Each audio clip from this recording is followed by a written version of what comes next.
আসসালামু আলাইকুম। আমাকে একটা ভাই মেসেজ করে বলেছে যে ভাই আমি নতুন আইফোন কিনছি। এখন যখনই আমি বাইরে বা সূর্যের আলোতে যাই তখন আমার আইফোনের যে ব্রাইটনেস সেটা কিন্তু অটোমেটিক্যালি বেড়ে যায়। আবার যদি আমি ঘরে বা অন্ধকারে কোথাও আসি তখন আমার যে ফোনের ব্রাইটনেস সেটা কিন্তু কমে যায়। তো এটার কিসের প্রবলেম? মূলত হচ্ছে যারা নতুন আইফোন কিনে তারা কিন্তু এই সমস্যাটা পড়ে। এটা কোনো প্রবলেম না, এটা জাস্ট আপনার ফোনের যদি এই অটো ব্রাইটনেসটা চালু করা থাকে তাহলে কিন্তু আপনার এরকম হবে। আর এটা আমি মনে করি আইফোনের জন্য ভালো। এখন সবার জন্য এটা কিন্তু ভালো নাও হতে পারে।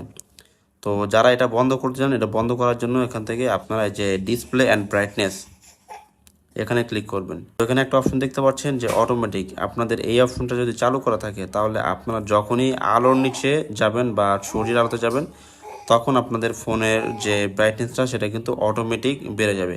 আর যদি আপনার এই অপশনটা অফ করা থাকে তাহলে কিন্তু আপনার ফোন নিয়ে বাইরে বা সূর্যের আলোর নিচে বা কোনো লাইটের আলোর নিচে যাবে তখন কিন্তু আপনার ব্রাইটনেসটা অটোমেটিক বাড়বেও না, কমবেও না।